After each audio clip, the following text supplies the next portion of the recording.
ایک اور بھارتی صحافی شیراز سدوا کا ڈسپینچ سنڈے کلکتہ کو اس طرح پہنچا۔ یہ ڈسپینچ فروری کے بارے میں تھا۔ فی الوقت وادی میں بہت پریشان کن سناٹا چھایا ہوا ہے۔ دن قدرے گرم ہونے لگے ہیں، موسم خوشگوار ہے، لیکن یہاں پہلے جیسی رونق نہیں۔ کشمیری عوام اب موسم سے لطف اندوز ہونے کے لیے گھروں سے کم نکلتے ہیں۔ آج 9 فروری ہے، جمعہ کا دن۔ کرفیو ابھی تک لگا ہوا ہے۔ ایئرپورٹ سے شہر تک سینٹرل ریزرو پولیس فورس کی درجنوں چوکیاں قائم ہیں، جہاں گاڑیوں کی زبردست تلاشی لی جاتی ہے۔ کشمیر جنت نظیر میں کرفیو اب رواج بنایا جا رہا ہے۔ یہاں موت کا سناٹا ہے، جسے سرکاری ہیلی کاپٹر یا فوجی گاڑیوں کی آواز ہی توڑتی ہے۔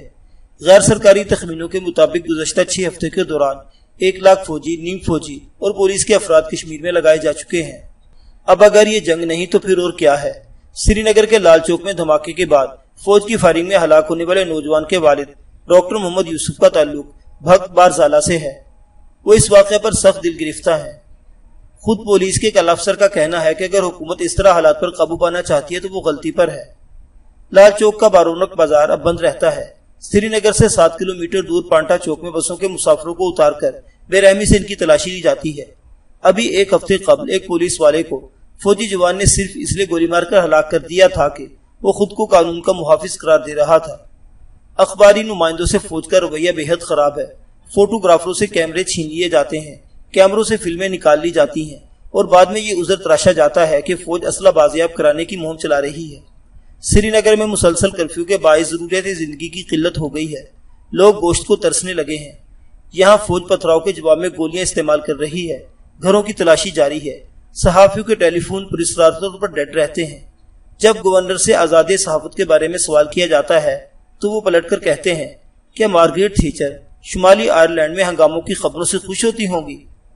مقامی رپورٹروں پر کڑی پابندیاں ہیں۔ ان کے کرفیو پاس رات 8 بجے کے بعد کارآمد نہیں رہتے۔ زائنہ قدل کے رہنے والے CRPF کے مظالم کی شکایتیں کرتے ہیں۔ ان کا کہنا ہے کہ ہندو ہمیں ہر روز قتل کر رہے ہیں۔ لوگوں کو بھارتی ترنگے سے نفرت ہو گئی ہے۔ بھارت کا نام بڑی تحقیر سے لیا جاتا ہے۔ یہاں ایئر انڈیا کے بورڈ پر لفظ انڈیا مٹا دیا گیا ہے اور پیٹرول پمپوں سے لفظ بھارت۔ جگ موہن کا سری نگر پرسکون نہیں۔ مولانا آزاد روڈ 12 فروری کو دھماکے سے پیٹرول پمپ کو نقصان پہنچا۔ یہ پہلا موقع ہے کہ کسی نجی ملکیت کو نقصان پہنچا، وگرنہ احتجاج کرنے والے افراد عام لوگوں کو نقصان نہیں پہنچاتے۔ یہ بات بہت واضح ہے کہ عوام آزادی پسندوں کے ساتھ ہیں۔ گزشتہ 1 ماہ کے دوران جب سے جگ موہن نے اقتدار سنبھالا ہے، ایک بھی حریت پسند گرفتار نہیں کیا جا سکا۔ ایک ریٹائرڈ جج نے اس کی وجہ بیان کی ہے کہ عوام انتظامیہ سے تعاون نہیں کرتے، وہ حریت پسندوں کے ساتھ ہیں۔ یہ وہ صورتحال ہے جس میں پولیس کا ایک SP بھی کہتا ہے کہ دہلی میں بیٹھے ہوئے لالا اپنے دلوں کو ٹٹولے اور اندازہ لگائیں کہ سیاسی اور اقتصادی عمل استحکام کی وجہ کیا ہے۔ ایک اور پولیس افسر کا کہنا ہے کہ فوج کی طلبی مسئلے کا حل نہیں۔ شاہراہیں، گلیاں، بستی، محلے اور شہر آزادی کے نعروں سے گونجے تو راج بھون میں زلزلے آنے لگے۔ مقبوضہ کشمیر کے کئی علاقوں سے لاکھوں کشمیری مرد، عورتیں، بچے اور بوڑھے ایک بار پھر آزادی کے ترانے گاتے ہوئے سری نگر پہنچنے لگے۔ ان کی مٹھیاں بھیچی ہوئی تھی، چہرے سرخ ہو رہے تھے، آنکھوں میں عزم اور حوصلہ تھا۔ ان کی تعداد 15 لاکھ سے کم نہیں تھی۔ وہ بھارتی مظالم پر سراپا احتجاج تھے۔ یہ لوگ صرف احتجاج کر رہے ہیں SP صاحب، ایک نوجوان نے سری نگر سٹی کے SSP M.A. چودھری سے کہا، جو بڑی پریشانی کے عالم میں جلوس منتشر کرنے کی ہدایت جاری کر رہا تھا۔ پرامن لوگ ہیں، اقوام متحدہ کے مبصر کے دفتر تک جائیں گے اور پھر یادداشت پیش کر کے منتشر ہو جائیں گے۔ آپ انہیں چلنے دیں پلیز۔ آج 1 مارچ ہے، میری سالگرہ کا دن، اور میں کیک میز پر چھوڑ کر یہاں آیا ہوں SP۔ میجر راؤ نے تلخ لہجے میں کہا۔ سٹین گن اس کے پاس تھی۔ اگر جلوس کو یوں ہی چلنے دینا تھا تو مجھے کیوں طلب کیا گیا؟ Major please. SSP کے چہرے کی رنگت فق ہونے لگی۔ سر، ایک حوالدار نے قریب آ کر کہا، رپورٹ ہے کہ زکورہ، تیغ پورہ اور بی بینا پائی پاس کے پاس 15 لاکھ افراد جمع ہو چکے ہیں۔ شالیمار کے علاقے میں بھی زبردست جلوس چل رہا ہے۔ اسی وقت فوجی جیپ کی وائرس چلانے لگی۔ آپریشن روم سے کوئی بریگیڈر برس رہا تھا۔ کیا تماشا لگا رکھا ہے راؤ؟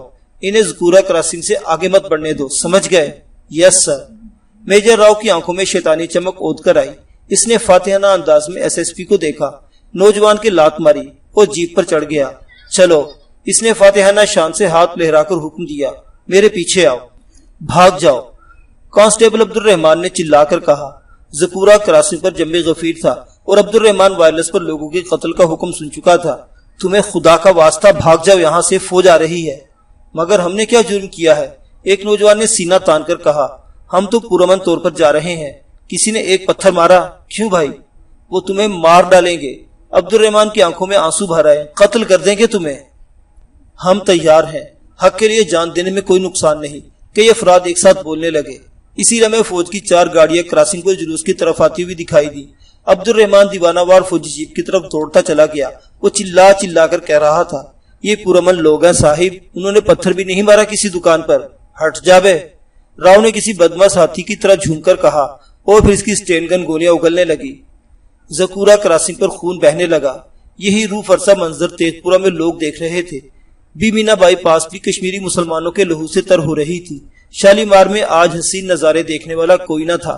وہاں لاشیں گر رہی تھی، 10 20 40 60 نہیں 100 100 لاشیں، جوانوں کی، بچوں کی، بوڑھوں کی اور عورتوں کی۔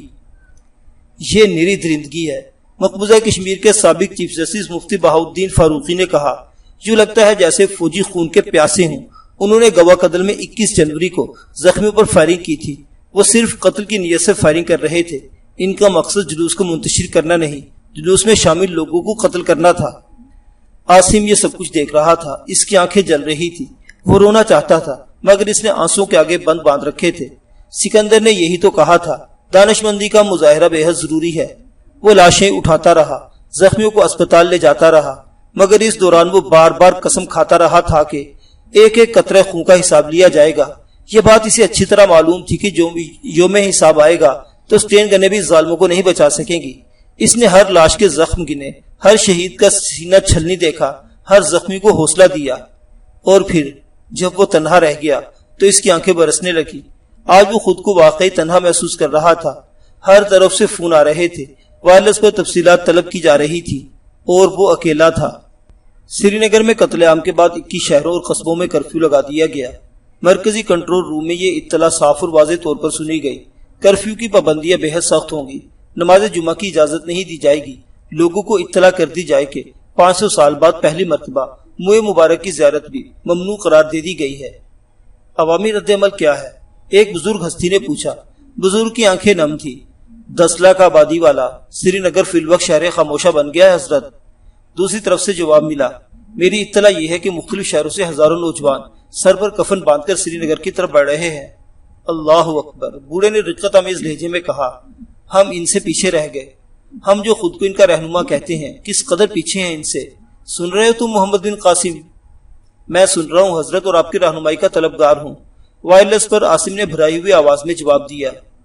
تب پھر سنو میرے بچے، بزرگ کے لہجے میں معنی ٹھہراؤ آ گیا تھا۔ ان کفن پوش جوانوں کو روک لو کسی بھی طرح۔ سکندر اعظم سے رابطہ کرو، ان تک پہنچو اور کہو کہ جان دینے کا طریقہ یہ نہیں، بس اور کیا کہوں، اللہ تمہارا حامی و ناصر ہو۔ اللہ حافظ محترم، خدا حافظ۔ بزرگ نے سر جھکا لیا۔ یہ جھکا ہوا سر کشمیریوں کے اٹھے ہوئے سروں کا ترجمان تھا۔ جمعہ 2 مارچ کی شب کشمیریوں نے اس طرح گزاری کہ ہر بستی سے، ہر محلے میں اللہ اکبر کے نعرے گونجتے رہے۔ وال سٹریٹ جرنل کا نمائندہ جارج میلون اس طرح صرف 2 خبریں بھیج سکا۔ پہلی یہ کہ سری نگر نعرہ تکبیر سے گونج رہا تھا، اور دوسری یہ کہ بھارت کے مزید سینکڑوں فوجی طیاروں کے ذریعے سری نگر ایئرپورٹ پر اتر رہے ہیں۔ معزز سامعین حضرات، جد و جہد آزادی کشمیر کے ابتدائی دور کی یہ داستان ابھی جاری ہے۔ بقیہ واقعات اگلی قسط میں۔ دیکھتے رہیے اردو داستان۔ اللہ حافظ۔